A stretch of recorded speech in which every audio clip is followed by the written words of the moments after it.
If you joined us last week, you would have heard how this conversation that this podcast is a part of went on very, very long. The first half being about Canadian politics related stuff. And the rest of it, which is what is going to be shown now, is broadly about political philosophy, what the purpose of government is, and what should be the general attitude in approaching the project of governance. That's the conversation with Matthew again today. This might be the second part. It might be the second of 3 parts. So by the end of the episode, you'll figure out what that is. But without any further ado, here is part 2 of 2 or part 2 of 3, depending on how I decide to edit this. But I think this is like a good segue into like conversation about like the role of government in like society, yeah, a couple more minutes. We can economically and socially. So I guess we'll start off on like the economic portion because I think like that's an interesting portion of discussion. But for you as like conservative, the extent to which you think that the government should be involved, like economically on economic control, Well, I guess I'll give a little spiel, preamble, aka a spiel. You're right. I would say that I don't think I'm not an ideologue, and what I mean by that is that I don't believe that.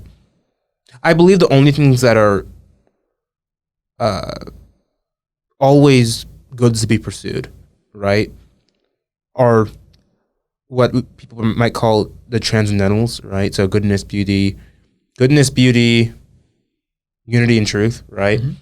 All that's to say is, I think the only thing that should be pursued unconditionally is the common good, right? And I think everything else is conditional under that, right? So what I'm trying to get at is the idea that you have some conservatives, and most of them really are classical liberals, which is the joke I was going to make when you talk about the Canadian right-wing Liberal Party. Australian, right-wing Liberal Party. Like, it's quite appropriately named because they're probably truly liberals, they classical liberals, because they believe that even if they won't admit it, what they believe is the ultimate goods are, you know, some degree of autonomy, maximize autonomy as much as you can, with prudence, right? Like your freedoms, right? This idea, especially economically, to get to your question, that, you know, capitalism and free markets are basically in all situations inherently good, right? You can list maybe like even individual rights are sacrosanct, right? You can probably list some more things, but I'm going to say that I don't believe that. Not that I don't believe in practice that those things can be good. And I'll be very clear. I do think that more times than not, having a more free market approach probably redound to the greater good more than not. But I'm not going to go as far as to say that like I believe in capitalism. I see it as a wonderful tool that can be used, and you know, if you're a carpenter, you're going to use a hammer more than you're going to use, I don't know, a rivet gun, right? So I think it's more like a hammer. We're going to be using that a lot more than, let's say, a big government economic approach, right? Which is like the rivet gun. That's going to be a little like less in use, right? But they're both instrumental goods at our disposal. And I say all this to say that like I think it's a mistake. And I gave a speech to the college Republicans to the same effect. That it's a mistake for people on the right to basically look at any economic situation and just say, I'm a free market, you know? And I think for better or for worse, and we're not going to get into the whole tariff things now, but that is certainly a break from that. And at least, like, looking at it purely through this lens, and again, there are many other arguments that can be made, I think that's a good thing, right? That we're even exploring tariffs. We're looking at another tool in the toolbox instead of just like using a hammer for everything. Oh, the free market. Oh, it's problem free market. It's problem free market. You know, just like everything can be solved with the free market. It's like no, right? So that's what I would say. In terms of economics and everything, I think everything for conservatives, at least for true conservatives, right? Pre-Enlightenment inspired. Okay, that's a little exaggerating, but I think for a true conservative, what's really going to be inspiring is going to be the common good and whatever tools were down to that benefit at a certain time in place. Yeah, and I think an interesting concept, and this kind of gets to what we were talking about earlier, is the extent to which the government supplants things in the economy, I guess, is the way we could look at it. And I think this is to me, this is an interesting contrast between Europe versus the United States, for example, where in Europe, for instance, there's large amounts of social spending, for instance, right. like welfare to supplement portions of the free market. Because they can afford it, because we pay for their military. Anyway, go on. Yeah. No. Go on. Sorry. Yeah. But yeah, and in the United States, for example, there's that sort of spending is viewed with slightly more skepticism, right. which I think is an interesting sort of contrast in political thought. And I was wondering what some of your thoughts might be on that. I'm not even inherent. Again, this goes back to what I just said, right? Yeah. This is why I really wanted to lay it out as a preamble. I am not against, in theory, a political system in which the government's paying for social services. I'm just not. I might be inclined, and I would have to do more reading into this, honestly, but I'd be inclined to say that that's probably not what America should do right now, right? Just massive European style. Yeah. Because we're paying for the military and they can afford it. I'm half joking with that, but yeah, I mean, if that were down to the common, it's a very unsatisfying answer because I'm kind of repeating myself. Yeah. But you could think of a situation in which it is a very small country, yeah, and it just doesn't make sense to have 3 competing hospitals, and the state, and this goes to another idea called subsidiarity, right? That things ought to be managed at the lowest level, most local level possible. So discipline of children, absent criminal stuff, but basic discipline of children, should they be handled by mom and dad or President Trump? It's obviously mom and dad, because that's a proper level for it to be handled at. If you have a country that either is just small or by its nature or whatever just lends itself to that question of social services, that level is most proper to be the government of the whole country under the principle of subsidiarity, then maybe, right? It's certainly a more of an open question for me. It depends on the situation, whether it's prudent. Yeah, no, I think that's surprising for you, or no, I think that makes sense. Okay. I think, I guess we can also look sort of back to what we were talking about earlier. On maybe one more thing, because we're going a little bit long here, but okay, yeah, what we were previously talking about, the social aspects of how the government, we were talking about with pharmacare, and the contraceptive. I forgot about that. Yeah, it's crazy. It's crazy. No, I think, and I think actually this might be 2 separate smaller parts, but I think one, for instance, is that sort of relates to the idea of Medicare for all in the United States, and its proponents in resolving healthcare issues in the United States and lack of access. Oh, it's just saying it relates to that. Yeah. Yeah. Oh, healthcare. I'm really not. I have a rule for myself. If I really don't know what I'm talking about, I'm not going to open my mouth. Okay.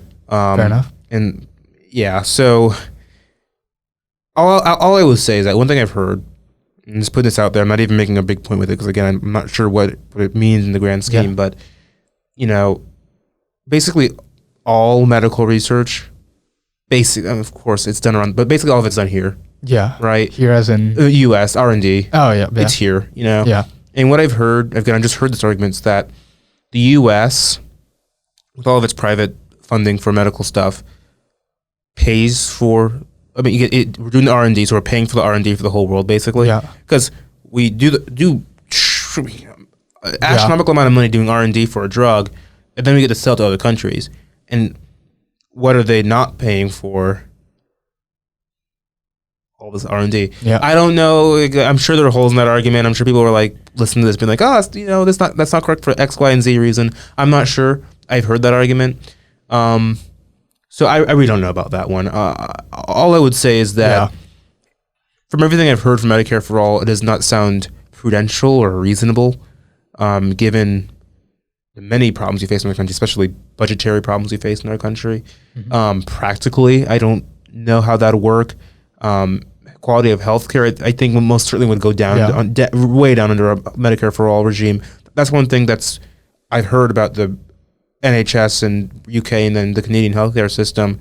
They're free, but I can't remember. One of them just bad quality and the other one takes forever. I think Canada takes forever, and then the British one's just bad quality, or maybe it's vice versa. I know. I think like that's the like. But those are the problems that arise. The primary like associated problems. Yeah. So it's like okay. It's like the way it seems to exist in the Anglophone world, at least now, is or in the Western world is basically in the Anglophone world, because I've heard it might be okay in some other European countries, but basically it's like it's cheap, but the quality's bad, or it takes forever, or it's expensive, and it's great quality, and you get served immediately. It's kind of a catch-22. I think it kind of depends, because like the NHS, for instance, is like a completely like separate model from like the Canadian model, which like they're two kind of distinct models, and this is like a sort of like it's like a rabbit hole, like how like public option healthcare works. But I think if sort of another aspect that I think would be interesting for us to touch upon is like the social aspects, like we were talking about with the contraceptives. Yes. We'll close on this because this is. I know what I'm talking about here. So and I think this is an interesting sort of dichotomy, like in the United States, where you see like in the mainstream thought where left-wing individuals are more likely to support like government involvement on the economy, but slightly less on like social issues, versus if at all, except if it's for DEI, but where right-wingers are like less inclined to like have government involvement on the economy versus more legislation on like social issues. I think this is a sort of interesting dichotomy in like the US. It's sort of like, I think unique to like sort of, or relatively unique to the US like two-party system, because I think in like some other countries with like different political systems, we see a broader like more political parties and more like slightly more diverse thought. I hope I'm not cutting you off, but really quick on the political parties note, it's one thing I heard a lot, like other countries have a lot of political parties. I'm like, well, in the end, you basically know which ones are the right-wing parties and which ones are the left-wing parties. It's post, what was it, the tennis court oath, right? French Revolution. Post that, in post-Enlightenment West, you had the right and the left existing broadly as the liberalizing force versus the liberal but 10 years removed party, which is a conservative party. I'm not arguing that like, but no, like you don't know which one's left wing and which one's I just want to make that note, just because I think it's I think what we have is actually most natural, just to say, listen, we all know what's going on here. We're not going to fool ourselves. There's a left and the right. And the Democrat. And I'm not saying like that doesn't exist. I'm saying like, for instance, like right wingers who are also like socially like hands off, like libertarians. Those frustrate me the worst.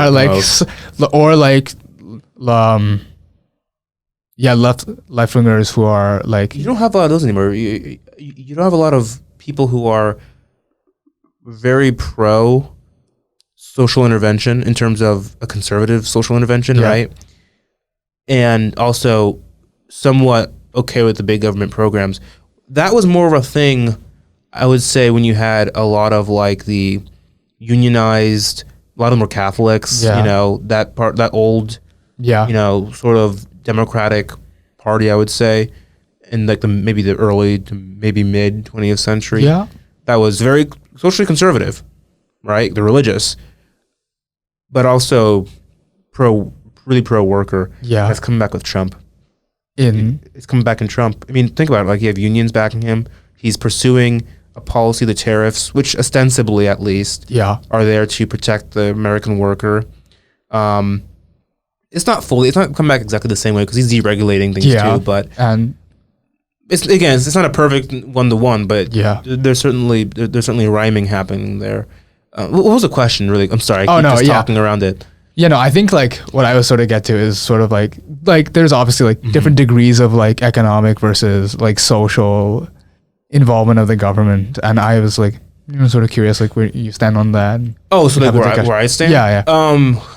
I guess like took like a long time to like lay the groundwork. No, you're good. I'll sound like I'm repeating I will be repeating myself. In fact, I'll just say whatever down to the common good. There can be a time. There will be times when it is better to expand government. The example I always use is like when airplanes were invented. Yeah. I'm glad we got the FAA. Yeah. Can you imagine aviation without the FAA? Boeing. Like every day. Okay. Like, can you imagine totally uncontrolled airspace? Yeah. Or like private air traffic control systems? Yeah. A little weird, right? Or even public utilities in cities. Yeah. Like, it's completely practically unreasonable to have two different types of water pipes under a city. Like, you know, like, oh, will you have company A's water system and company B's water system? You know, it doesn't make sense, right? Or, you know, like, we can think of many examples like this where it just makes more sense, or down to the common good more, to have government intervention, but also on the other side of things, right? And I guess the practical question is just like, for the issues we face, where do you think, like, what side of the line do you think we fall on, or we should fall on? Like, public schools is an example. Yeah. Schooling is an example of this. You have the state of Tennessee, for example, really pushing school vouchers, and we actually had an article about this published in the Political Review. And as a long-term strategy, at least, I'm very skeptical of that. And I gave my speech about this last year at the State College Republicans Convention. I'm skeptical because it's like, in the long term, you are reducing the amount of money that would be going to public schools. You're basically giving up on public schools, or doing like a controlled retreat from public schools in terms of your care for them. Kids are still there, our future, because kids are our future, right? Yeah. Are still there. Would it not be better to do big government conservatism, like what we do in Florida under Ron DeSantis, right?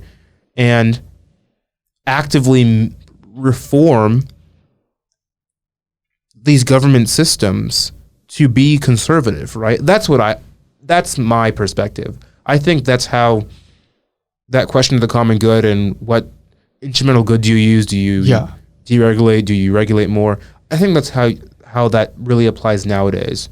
I would say even for the Department of Education. Yeah. I mean, get rid of it. I don't really care that much, honestly, but you have a framework, you have a building, you have a framework, why don't you just, the left would say weaponize it. I would say utilize it to do conservative things, that I would say. Yeah, and I guess like when you say like sort of big government conservatism, what would you like define like that conservatism as? Using the government to forward conservative ends. So like reforming the education system. I'm not going to say it so... I'm not going to say to make people conservative, because that sounds like tactical, and it's not tactical at all. It's really just like, use the power of government prudentially. It's not always what should be utilized, but I think now, use the power of government to advance what is good. And obviously to us, that is conservatism, right? So I'll phrase it that way, so it isn't something like I'm just trying to like weaponize the education system to make more Republican voters. That's not my intent here, because that's what the liberals do. They've been reforming things for several decades now to advance their view of the common good, which is not actually good. But no, but I think when you say like advanced conservatism, do you mean like conservatism as an ideology, or like conservatism as a way of governance?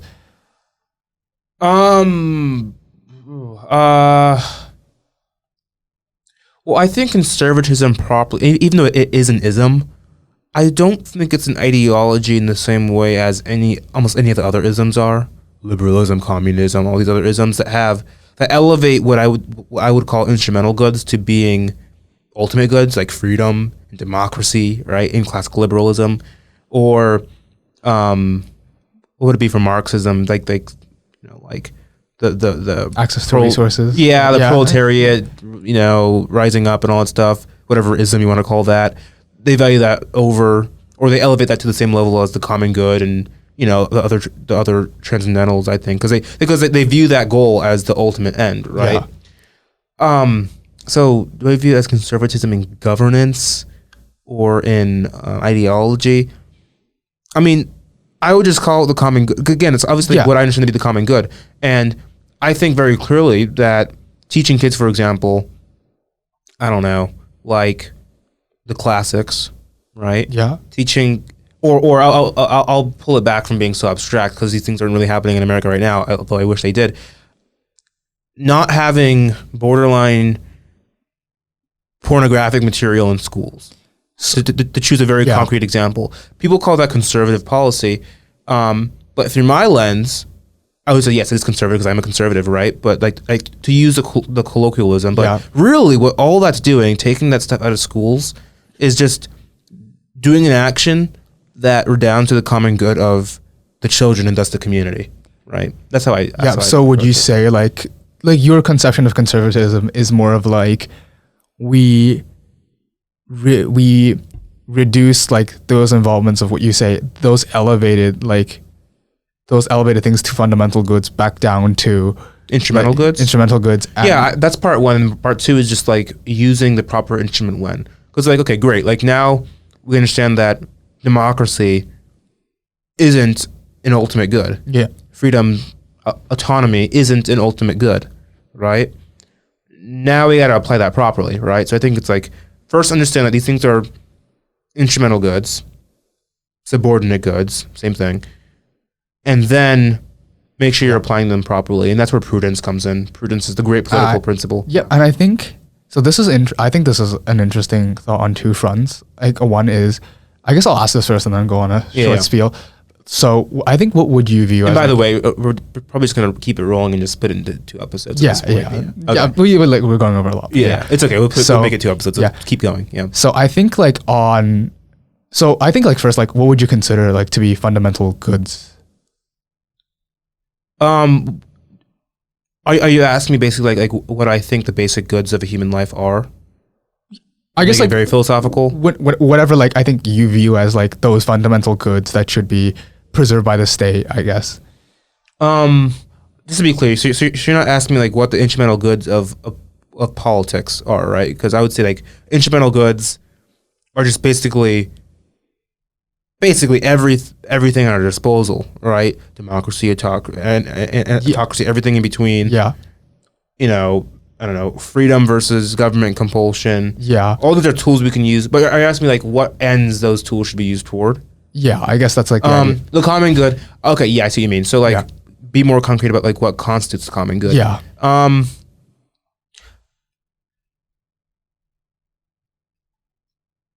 Well, I'm gonna if my philosophy professor were listening to me right now, he'd be like, "You're just copying what our readings are saying." John Finnis, we've been reading this guy John Finnis in our philosophy of law class, and I've really taken in a lot of what he said because I did have that question, just like, okay, common good, what is that?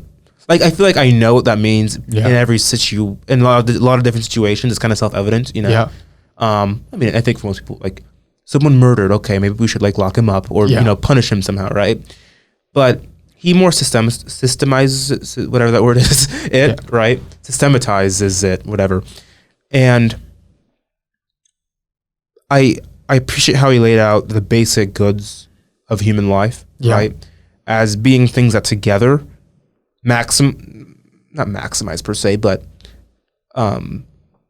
together when given a good foundation to flourish in every human life, together in society for all humans, right? That redounds to the common good.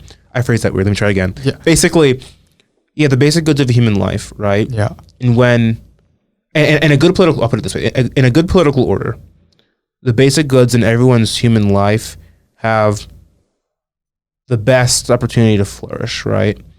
Aquinas, a lot of the classic thinkers put it in terms of virtue, right? So a good political order is one that cultivates or creates the conditions, or allows the conditions, creates the conditions for the ascertaining of virtue most easily, right? Because you can't force people to be virtuous per se, but a good political order is one that allows that to happen. Yeah. I would say that's the best answer I can give you, because like, what does that mean in it's I can maybe provide some broad strokes, like, you know, a good political order is one that works towards, you know, the family, right? And preserving the family, right? It's one, I would say, one that obviously you can't force people to be, religiously inclined in any one way, but one that I think leads people to be more predisposed to that. To like, I guess, virtuous and like the religion. Well, and I'm like, if I'm honest, I just can't divorce that from a Christian worldview, right? And I was talking about this after the religion debate, actually, like, even in a civic religion, which is broadly defined as just like, best example I can think of is like, one might not be a Christian, but that person can still respect that, when someone says pray, they just kind of put their head down, or when we do Christmas things, they don't get, oh my goodness, we're doing Christmas? Like the government's imposing. No, it's Christmas, Easter, come on, we're in a Christian country, broadly speaking, Just like if I were in a Muslim country, I wouldn't be, oh my goodness, they're doing Ramadan, It's like, all that's to say, I'm kind of getting away from the point, but the basic forms of human good in every human life ought to be given the best shot at flourishing in a good political order. Yeah. No, and I think that makes sense to an extent. And I guess I'll sort of like elaborate on like what I think, and then we can sort of go back and forth on that.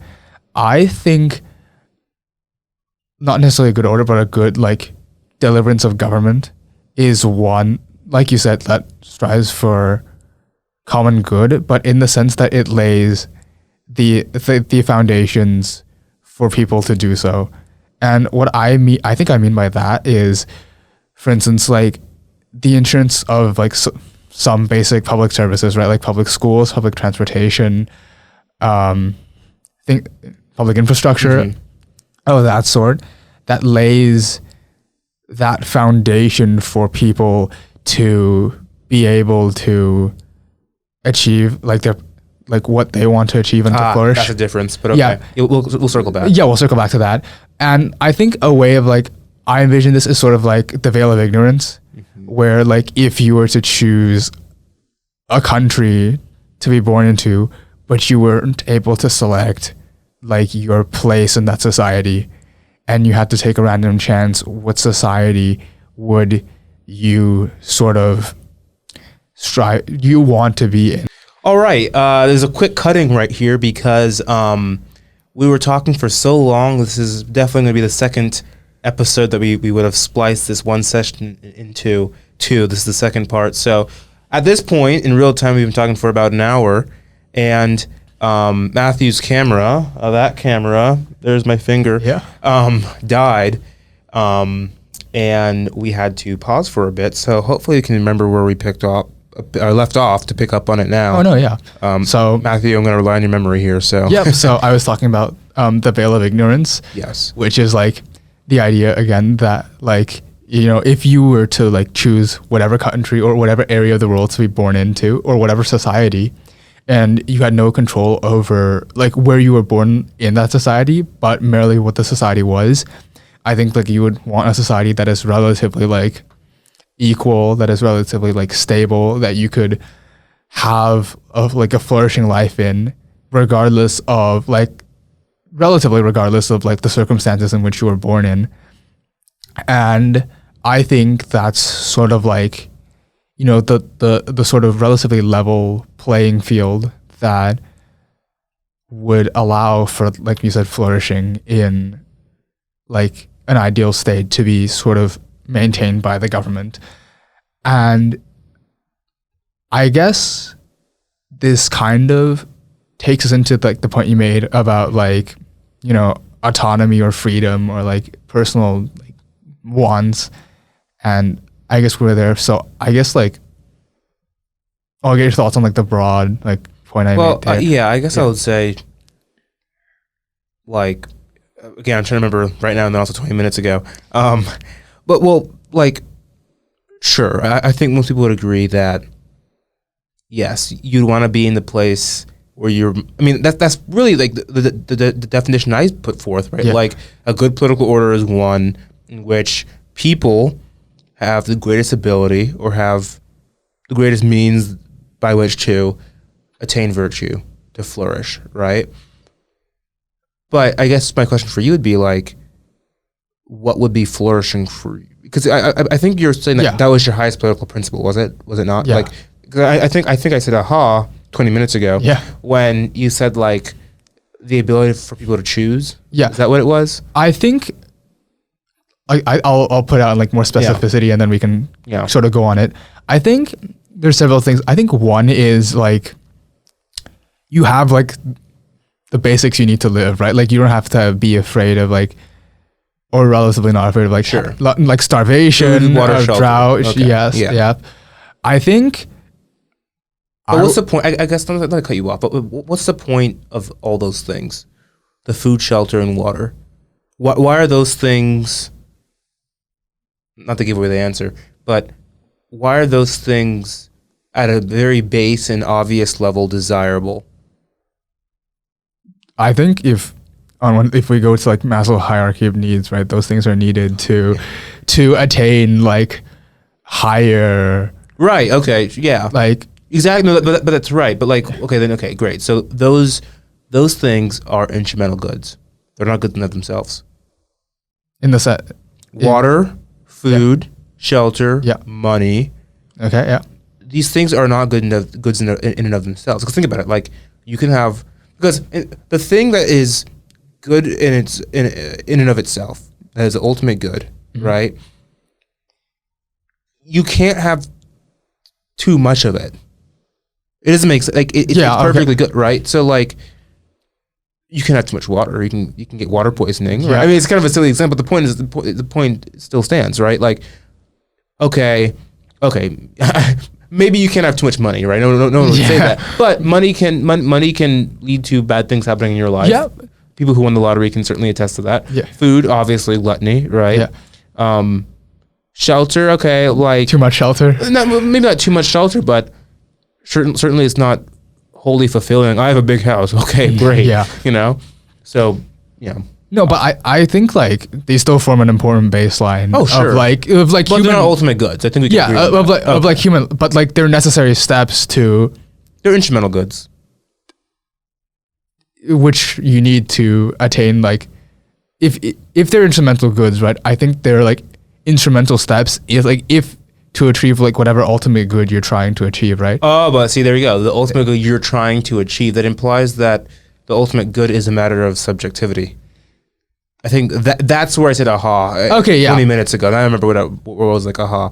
That's where I think the disagreement I think we have is turning on, because I don't think that the ultimate good or the common good, either as a broad concept or as it applies to a specific situation, I don't think that is a matter of subjectivity. I think inherently it's objective matter, right? I think human flourishing is an objective matter. In our very what's the word? Morally, morally relativistic on all fronts world today, where we can like pick your own adventure, choose your own destiny. I think we've lost that idea that was held for so long, that like the thing that every human, whether they know it or not, every well-ordered human is desiring is. I'm going to use the word happiness, but I really mean flourishing. I don't mean just happiness like, I feel happy, dopamine, right? Yeah. I mean a deep, deep happiness, right? Yeah. I would say that a deep happiness that is so deep, that is so perfect, that is so essential that we start defining a deity at this point, God, right? Yeah. But without even going there, I just say it's not.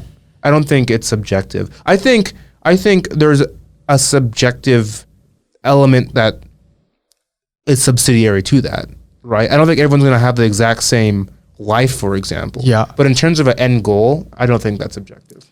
So I think I just wanted to clarify one thing. So when you say like human flourishing, in that sense, is it human on an individual level, or is it human on a human society level? I mean both. I mean, like, I think I'm glad you brought this up, because like, human nature, right? Yeah. The thing that everyone on Earth shares is a human nature. Yeah. Right?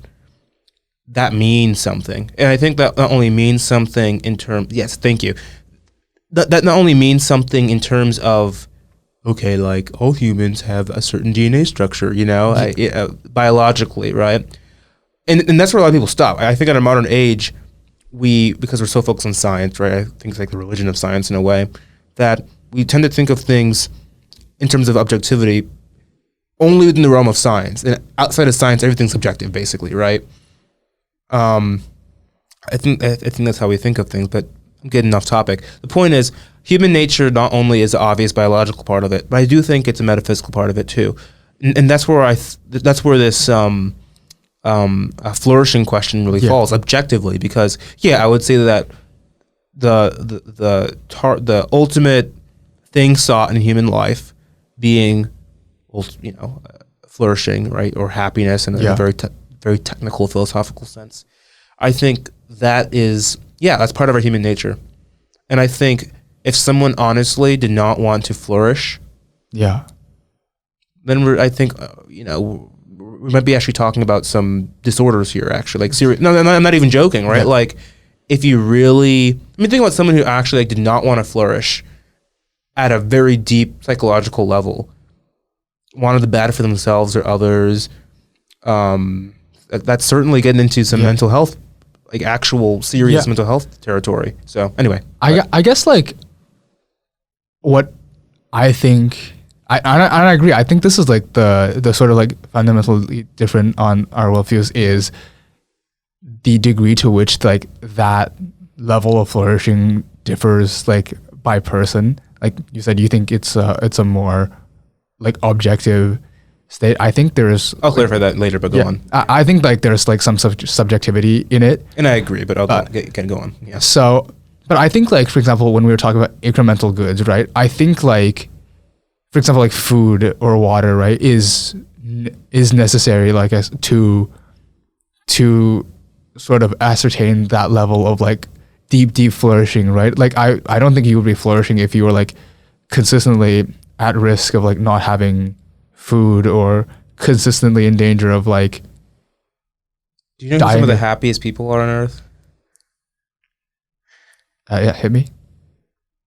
The people that have what we would call food insecurity. Some of the most content people on Earth. Okay, no, yes. Like in Africa, Yeah, and Yeah, and this, I think this sort of gets to my point. I'll clarify that in a second. Yeah, because I was gonna bring this up, right? Which is, I think, for instance, like you said, like food insecure people in Africa, right? Yeah. I feel like their definition of like what they would feel is like flourishing, right? And what would allow them to like flourish is different than like, for example, us, right? Yeah.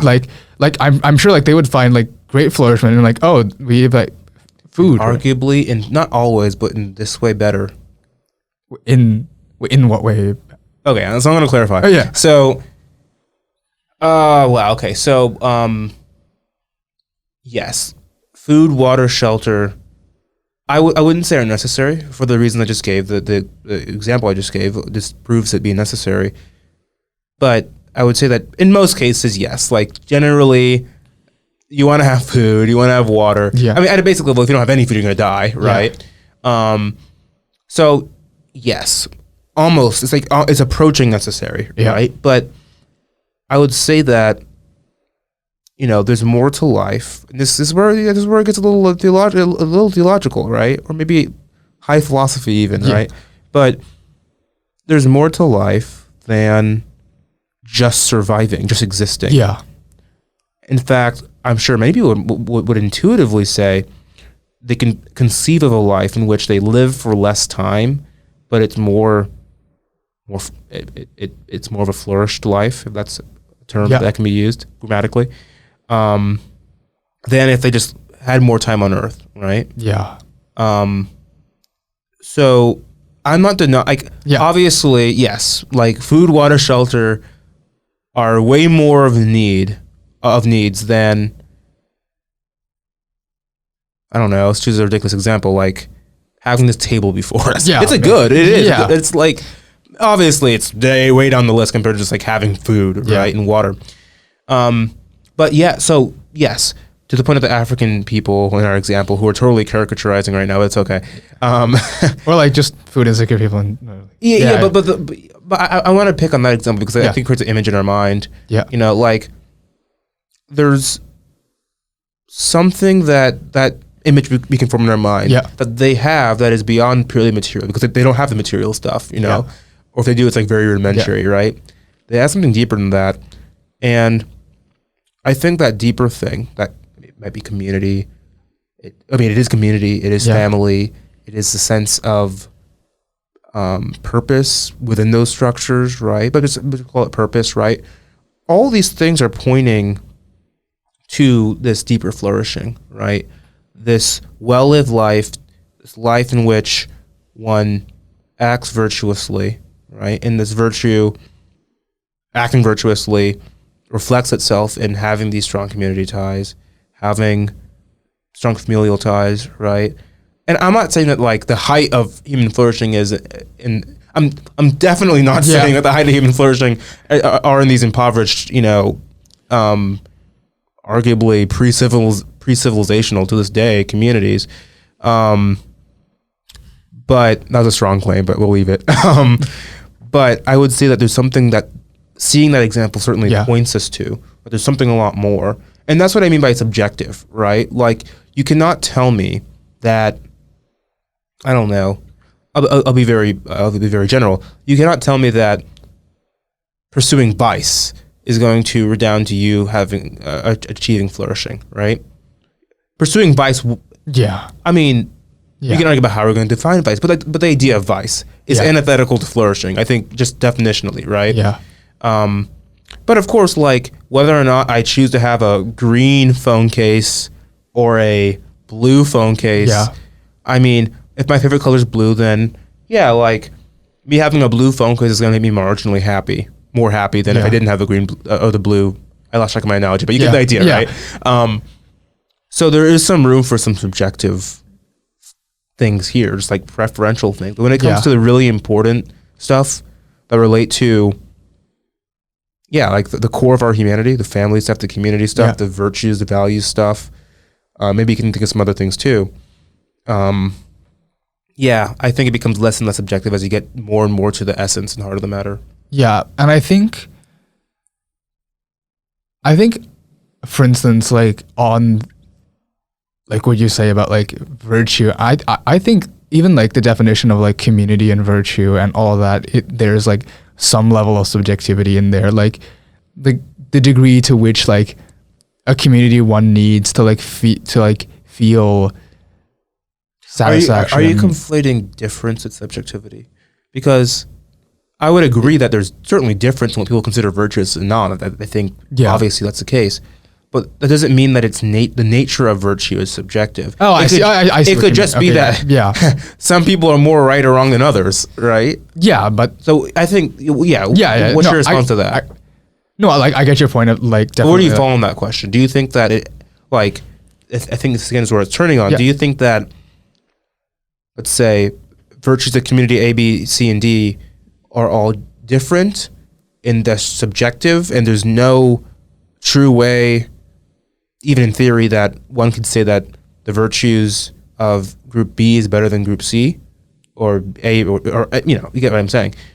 Or are you, so do you believe that, or do you believe the opposite, what I believe, which is obviously there's the difference between these four hypothetical groups, but it is less possible to say, let's say group D's has a worse sense of virtue than group C or whatever. Weird analogy, but do you get the idea? Yeah, I get the idea. And I think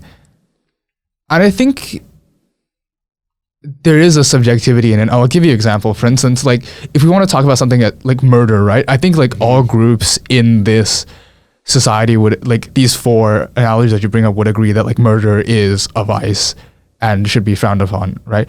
But I'm going to use a real world example. For instance, like in Islam, for example, right? Eating pork is considered a vice. In like Western society, for example, eating pork is like not a vice. Now, if we were to look at the two societies and say like, well, should eating pork be a vice? I don't think there's like an objective answer to if eating pork is a vice. I think there is, but the problem with your example is that now you're starting to sprinkle in divine revelation, or the idea of that, right? Which operates differently. Because I was operating in the space of natural reason. So what people can derive from derived naturally via reason, right? It's kind of in the name of the term. When you start like sprinkling in like divine revelation, or what I would say is not divine revelation, but is purporting to be divine revelation, it can be addressed, but it has a different layer to this, right? Yeah. Because it's one thing to... So the answer would be yes. If God comes down and tells you something, assuming that we're believing in God, which I do, and assuming that God has the qualities that are God-like, which he would if he is... Anyway. Yeah. Assuming there's God, which again, I believe... If he tells you something that inherently is good for you by God, but by the nature of being God, right? So that kind of like answers the question pretty quickly. So yes, assuming the Islamic idea of pork as divine revelation truly is divine revelation, again, as a good Christian, let's say it was correct, right? Then yeah, but obviously it would be the objectively correct answer because God said so by definition. We'll like put like some of the like that aside. It makes it a little more difficult. No, I get what you mean. Like I think I'll look at another example. Like let's say like we had like one society that had like one tree, right, and one society that had a ton of trees, and let's say like I don't know, the one society that has one tree, let's say it's like an apple tree, and or you know what? Let's use like coconuts, right? Giving tree. Sorry, we're not familiar with it. Never mind. Okay, forget it. It was the people who know the reference. Go on. Yeah. I think it's the is it the book or Dr. Seuss book? Yeah. But like I think. Okay, going back to what I do realize. Like let's say like what this one society relies on like that one tree for like sustenance, right? Mm-hmm. Or like let's say like there's like 3 trees for sustenance for the argument to work, and let's say there's like this other society that has a ton of trees, and so they're perfectly okay with like I don't know cutting down trees, and they see like no problem with it. Whereas this other society, because they depend on the trees for sustenance, they have a huge problem with cutting down trees. Now let's say like these 2 societies meet, and then one of the 3 trees gets cut down. Now one society views it as like, well, this is like nothing. We have like a gazillion other trees. Whereas the other society, this is like a third of our resources being gone. So would you say there's like one objective society on the question of whether cutting down that one tree was right or wrong? Well, the problem with the analogy is that you have 2 different situations, which means that we're effectively, to put it in the sort of language we're using here, there are 2 different natures we're dealing with, right? Okay. We're dealing with the nature of one situation, the nature of another situation, right? Yeah. So, and the nature of the situation where you have only 3 trees, then yes, I think with practical reason, we could confidently deduce that it is probably not the proper thing to do to cut down the tree. Yeah. But in a different situation with a different nature, thus, it might be, again, there's going to be other considerations, but let's just say, to keep it simple, it would be okay, right? But the thing is, when we're talking about human behavior, we're talking about one nature, human nature, right?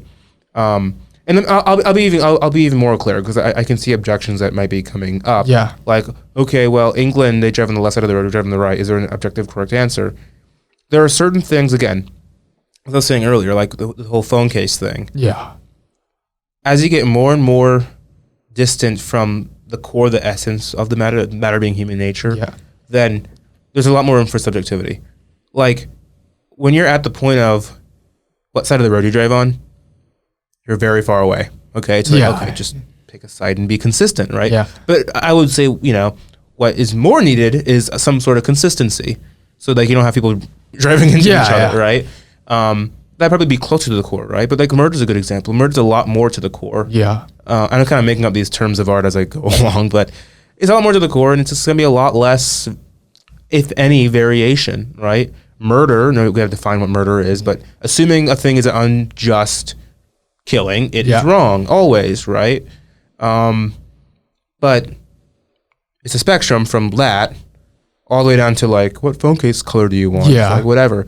And you have a lot more room while still being in accord with human flourishing, with like the phone case example, Because like think about it, like even like let's say I like green, right? I got the green phone case. I'm a little happier, right? Yeah. All else being held equal, I'm slightly more flourishing, I guess. Yeah. Right. But let's say like there are no green ones available, and I had to get a yellow one. Yeah. Okay. Like maybe I don't have that teeny bit of a little bit of more happiness, but whatever, you know. But on the other side of the spectrum, you know, with like something like murder, right? That is so close to the core. Like, if I'm going around believing and acting upon the belief that murder is okay, I'm not going to be nearly as flourishing as a person than the opposite. I won't. Even if I survive, I mean, like, it just won't be good for my soul. Okay, I'm like bringing a topic here and then we can sort of go over this because I think it gets to that, which is like suicide, right? And I don't know if we like have to like warning here. Yeah, give me some extra work, Matthew, but we'll see. Yeah. We've got to censor it or something, put a note. But when... This is your warning. We're obviously going to enter into a conversation about suicide. Yeah. So there we go. I did it. Okay, continue. So, like, suicide, I guess, is like sort of like the ultimate act of like, you are deriving, like taking away from yourself, like the future potential for any like further like action on your part, right? And I guess there's like the debate of the spectrum about like whether people... Oh yeah, you're from the country that likes killing people.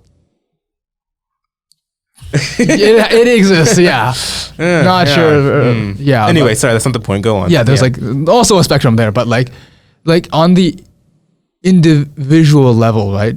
Do you think that society has like a duty or a role or whatever you want to do, like a word you want to use there in like preventing suicide? Yes, because your country is a great example. Yeah, having 3% of your country's deaths happen because people are killing themselves, or even worse, other people are enlisted in the help of killing people, right? I would call murder, right? Unjust killing. I guess for the sake of discussion, if we narrow it down to like just like suicide, like not physician-assisted suicide, just like people killing themselves. Okay.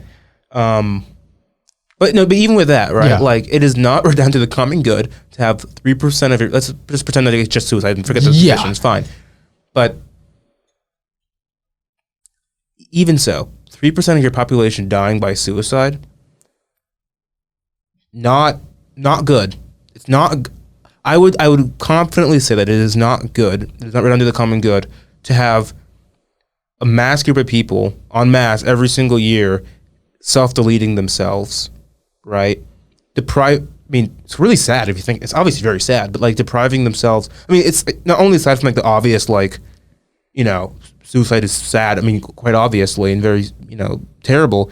But at a deeper level, it's like you're having people who have this gift of life. It's a gift. Even the most crummy life is a gift. Even the most crummy life is better than not being alive at all, I would say. Because life inherently is a good, right?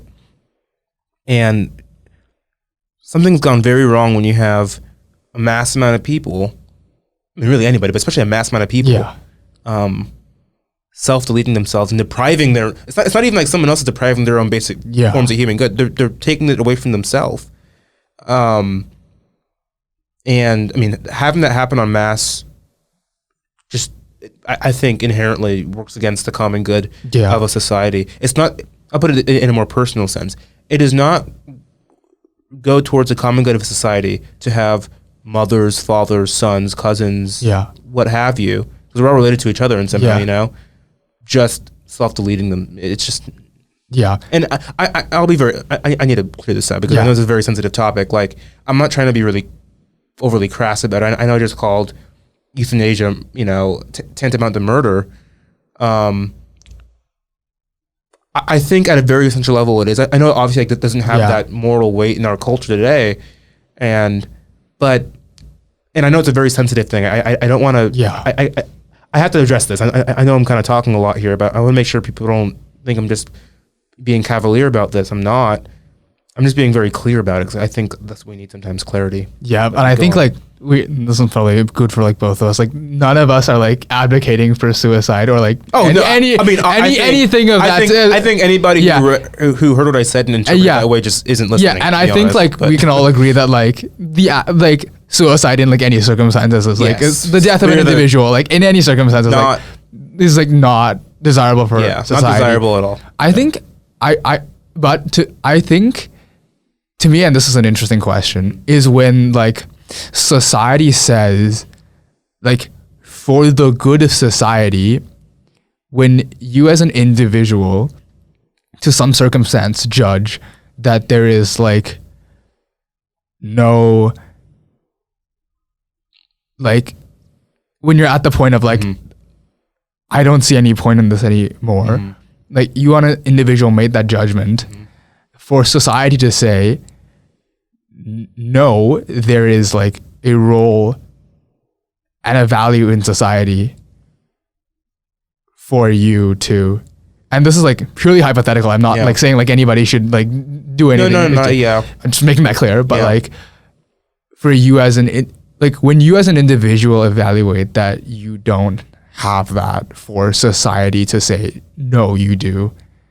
Yeah, fair. Yeah. I think it's totally fair because this is where again it's like the instrumental good of individualism versus not communism, I guess communitarianism. There you go, right? This access, these two instrumental goods, pulling at each other here.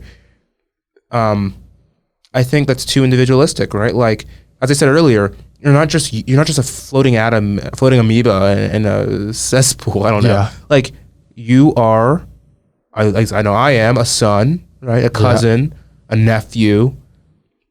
Maybe one day we'll both be fathers. Hopefully, at least I'm a father. A husband, right? Like imagine like let's say like this person's a father, for example. Just like am I gonna say this on the record? I'm gonna say it on the record. Like at a certain level, like I'm contemplating saying it on the record, but I do think it's true. I think people need to hear it. At a certain level, doing suicide at a certain level is selfish. Yeah. I mean, again, it doesn't sound right. It sounds very harsh, but like I'll put it in our perspective, right? Because like we don't have kids yet. Yeah. But like, if I were to kill myself, the thought of what that would do to my mother and my father, but like especially my mother, you know, like I could never even if I was in the most despairing position, just the thought of what that'd do to my mom, would just, So all else to say, the underlying principle behind all that is just like we're social creatures. Yeah, we're not just singular animals who just happen to, make social bonds. So the social bonds are core to our human nature. Yeah, and that's the whole premise of politics. That's why it is the concept of law of the society saying, "Hey, you can or cannot do this, or should not do this thing," makes sense. Because we all exist in relation to each other. Yeah. And so I guess I'll sort of take us out of this, like, very, like... I'm already canceled, so I already screwed myself So here. to, like, the more... When you... Back to, like, what you were saying about, like, human nature as one is the same versus, like, the two nature of the situations that I gave, right? So if there was I gave like you said like the nature of the two situations I gave was different, right? And so if that was a plot, and I think that's like a plausible situation that could occur in like the world, right? Yeah. So do you think like this, like despite the possibility that like people could exist in like situations with different natures, that underlying like human nature is the same, and thus there's like an objective. I mean, like I can't talk anymore. We'll use the example of murder. No two murders are exactly alike, right? They exist in situations that have different natures, but because I mean, by definition, murder always involves a human, and thus human nature. We're able to identify each situation as murder across all those situations. Like universally, they're all murder, right? Even though one was at a mansion, a haunted mansion, another one is in the subway, another one is whatever. You get the idea. Yeah. So that's how I'd answer that. Yeah. Yeah. So, would you view like the death penalty as murder? No, because it's not unjust. A murder, by definition, is an unjust killing. The death penalty, this is kind of even controversial in Catholic land, but I mean, let me hedge my bets here. I'm inclined to say, this is public, so I'm inclined to say that, at least in theory, because in practice, the whole practical side of things is like it involves prudence, right? Yeah. But just, we're talking in theory now. In theory, yeah, it'd be justified. It'd be someone who did a crime so great that their debt to society would be close to infinite, and or you can look at it from the perspective that they have done a crime so great that they have broken the social, I hate the term social contract, social covenant, such that they no longer can be part of the social order, which either means death or it means you're banished to St. Helena. Heard of McDonald Island. Yeah, heard of McDonald Islands. Or El Salvador, where we'll pay Bukele to hold you in a prison. So it's a joke. Yeah, sorry, so I guess in the sense, it's not the deprivation of human life in murder that's the issue. It's the unjust deprivation of human life in murder. Yeah. I mean, not all deprivation of human life is, if you're in war, and it's a just war, we assume, or self-defense probably is a little closer to home, right? Yeah. Literally. Like, if I'm about to stab you, and you stab me back, in self-defense, well, let's say you shoot me. That probably makes more sense, right? Let's say you shoot me, right? You have a 9mm, you have a Glock 19, pull it out, you shoot me in the chest, center of mass, kill me. I was this far away from you holding the knife. Okay, so it's like it's a real threat. It's not like I'm across the room or anything. It's not even ambiguous, right? Yeah. I think most people would say self-defense, reasonable, right? Intuitively. Yeah. You did deprive my life, but it was justified because of the situation. So yeah, it's justice. And justice is one of those forms of human. Justice. I'd put up there with the transcendentals, because think about it. Like, when is justice true? Not just like what somebody says is justice, but when is true justice ever not good? Never.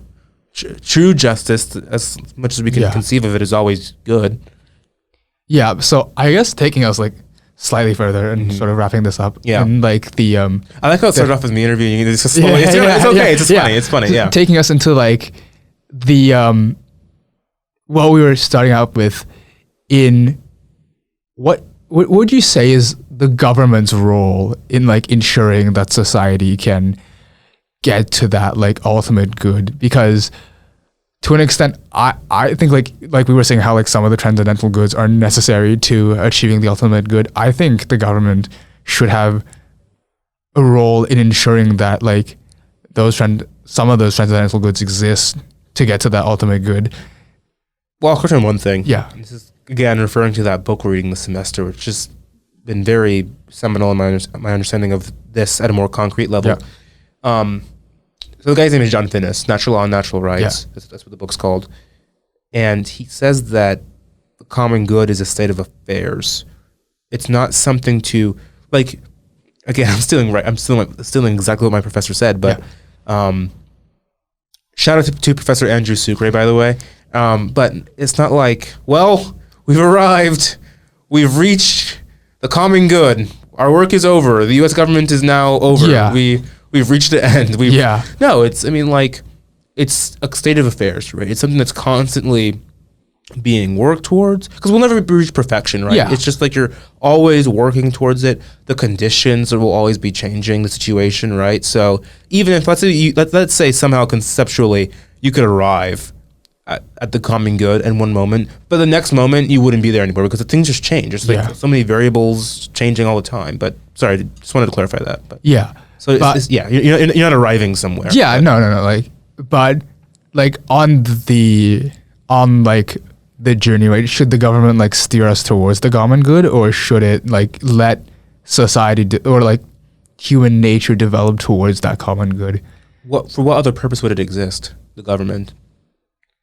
Like that is what you just described. Yeah. The first option is the point of government, to steer society, to coordinate society prudentially, and that we're doing a lot of work there, right? Towards the common good. I say prudentially because, like, if the government were to pass a law saying no lying, not perjury, just like no lying.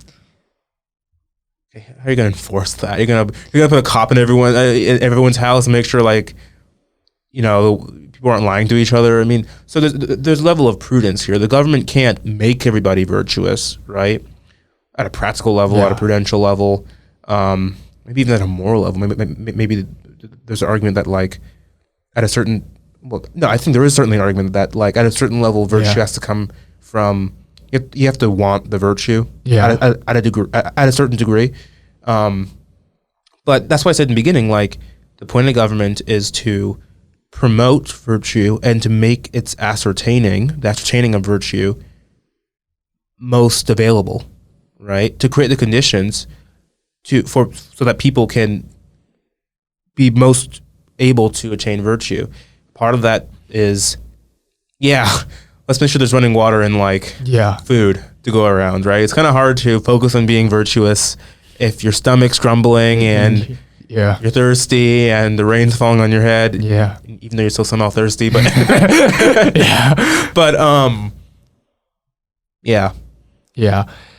And I guess like taking us like even like more out of like into like a more practical sense. When you apply like the common good to the creation of government policy, right?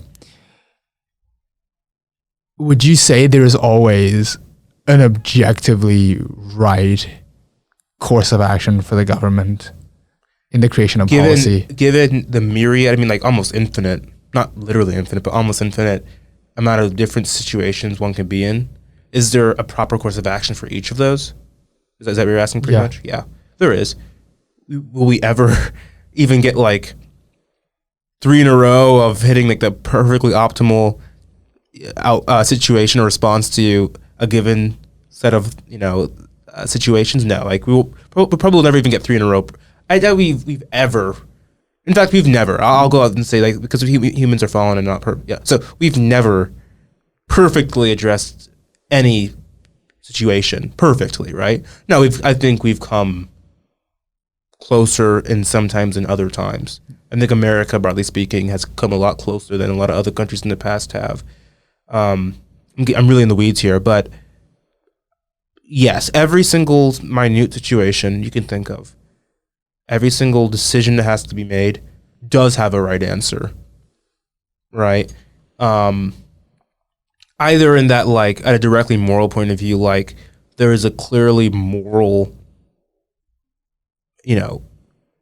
proper direction to go. Do we allow this policy that relates to justice quite clearly or not, right? But also even just like what side of the road do you drive on for that given situation, for a given people even, right? With their own little proclivities and all that stuff.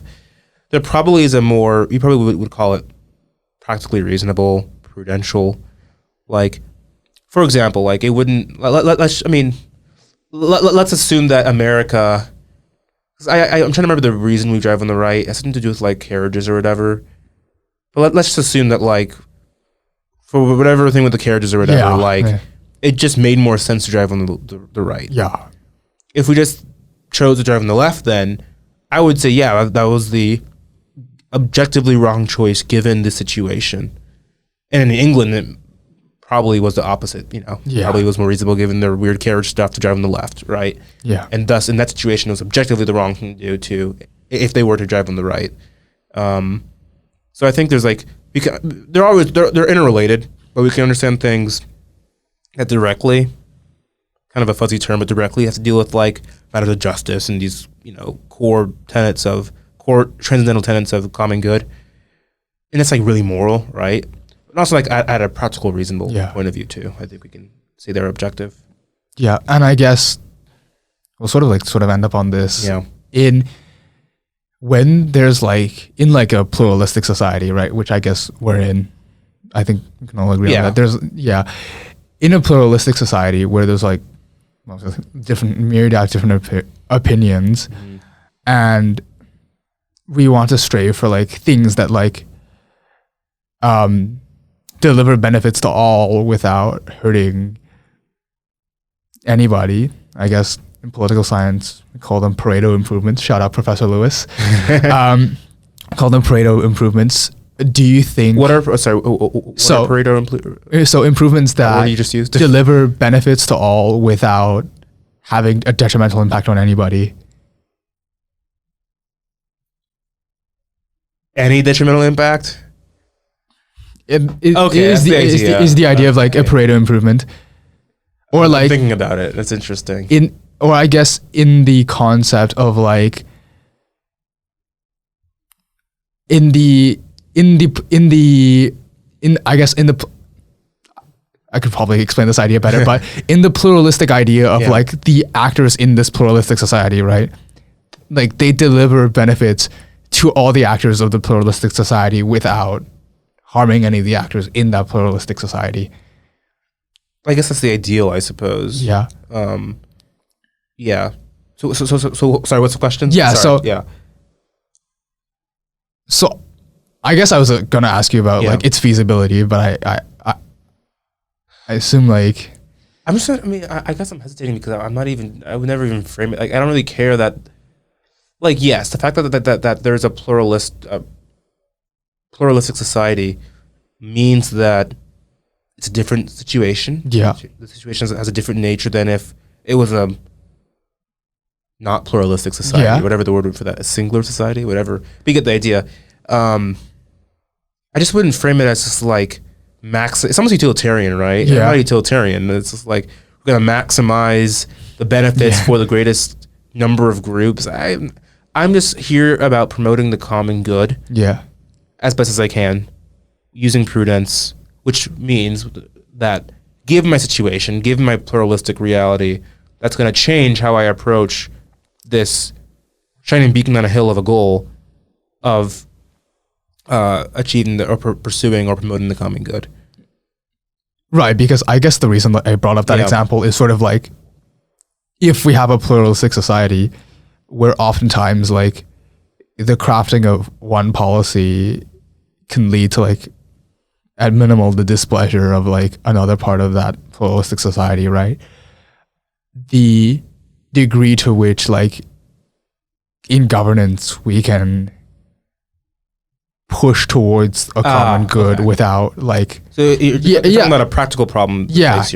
Oh yeah, I mean I would say that I think at a practical level this is why you can't. It's actually the point I was being at the religion the discussion that we had a couple days ago at the time of recording this, obviously. The problem is you need some common. I forget, like at a purely practical level, you just need some common nucleus, if you will, around which a society forms. Even a pluralistic society needs that, or else it will just start unraveling, right? If the different members of the pluralistic society really are having, unfortunately, like what we're facing now, I think, at least to some degree, having problems agreeing on basic things, you have a big problem. Because then you're right, then it becomes practically almost impossible to move in any direction, I think that's in part what's happening with our country now, just like you have gridlock. Or like actual gridlock, but also like a more philosophical gridlock of just like we don't do anything anymore, right? Like the reason why, putting aside the merits of the tariffs, right? Yeah. The reason why Trump doing tariffs or Trump just doing things just seems so weird. Like, oh my goodness, this hasn't been done like in all these decades of like us actually doing things, because like we're gridlocked because like feel like at a deeper level, and not literally gridlocked, but like, you know, at a deeper political level gridlocked because we can't agree on any basic things anymore, and that just prevents us from actually moving in any direction. It really prevents us from truly pursuing the common good. And think about it, like what parts of the country do you actually see a lot of action? Either from my perspective, I would say is moving either moving farther and farther away from the common good, or moving farther and farther to the common good. You see it, or some combination thereof, with some GOP states, I would say. But the point is that you see these things happening in states that, even if like they don't have supermajorities, they have majorities. They have some clear national, or not national, but like state culture, subnational culture, right? Like Florida, for example. There's a certain, we have plenty of different communities. It's a good example of this. It's pluralistic. I mean, go to Miami and it's not Tallahassee, right? Which is not Orlando, which is not Naples, right? Yeah. But there's like a general thing going on down there that leads to Ron DeSantis getting almost 70% of the vote, right? Yeah. Yeah. Yeah, and I guess this kind of brings us full circle into what we were talking about. Last question, because I feel like we've been going on for another hour. Yeah, I think I'm going to conclude. Which we literally have. Yeah, I think I'm going to conclude here because I think this is interesting. Maybe we put it in 3 parts at this point. Yeah, because I think this brought us all the way back to the beginning about how we were talking about parliamentary systems and like the view of action. And I would argue like a benefit of a parliamentary system is if the executive, by definition, commands the majority of the legislative, that takes you in directions, and that will allow for action that does not exist. Yeah, but the problem is, well, there's 2 problems there. So, like, assuming you have like a pluralistic system, right? Yeah. Then you certainly want to act with some more trepidation in terms of moving swiftly, right? Like, even though I'm saying, like, for example, Florida, the example I just used, like, we move more decisively, there's still checks. Like, it's still like the governor can do whatever he wants. I'm not saying that happens in the public, but you get the idea, right? Like, it's not like I'm just saying that they just move full steam ahead with whatever the executive says. I do think. What was the second thing I was going to say? I forgot it, but I guess the idea is just that. Yeah, I get it. Like, moving quicker can be a very good thing. But when you do have pluralism, I don't think in many situations it does redound to the common good to... Here's what I'm trying to say. Yes, I remembered it now. Like, you're going to have one party in power, right, at a time. And if you truly have a pluralistic system, especially in the way we have it in the modern times now, where that nucleus is not really there anymore, if you have one party just without checks, almost doing something more akin to mob rule, I don't think that's prudential. I mean, I do like you wouldn't get to the point where you lack a nucleus to begin with. That's not prudential in of itself. But I would say that if you do have if you do have a society that has more of a nucleus to it, then, well, 2 things: people can just agree on more fundamental things more, right? Yeah. So, let's say you have a Democrat and Republican Party, right, in the 1950s. They're far more similar than today, right? So there's a lot more room for compromise there. This is what I'm getting at. Having checks on a Democrat president by a Republican Congress back in the day where we had more of a nucleus, in some respects, and on very obvious respects we did in, civil rights, right? But I'm getting besides the point. In that situation, you had those checks. It wasn't like one side would totally. As in today, like once Democrats take the Congress in 2026, which probably is going to happen unless something crazy happens, right? They're going to totally stonewall what Trump wants. They're going to totally stonewall what Trump wants to do, and vice versa happened when Republicans had that. They tried to, at least, the House when Biden was president, right? Yeah, that doesn't happen in a situation in which nucleus, or where there's a much stronger nucleus in society. So I think you can afford more of a check on let's say an executive, right? When you have that nucleus being stronger, and then when when it would be a lot harder to conclude, I guess, to have a much stronger executive in terms of prudence when that nucleus is a lot less present and there's a pluralistic society in terms of prudence. So I guess action, but with prudence. That's the closing thought. Act for the common. I got British. Act for the common. Act for the common good. Yeah. That's the role of government. What that means more substantively is do action that will lead your citizens to virtue, and do that prudentially. Yeah. All right. I guess probably should stop here. Yeah. All right. That's a good place to stop. Thank you.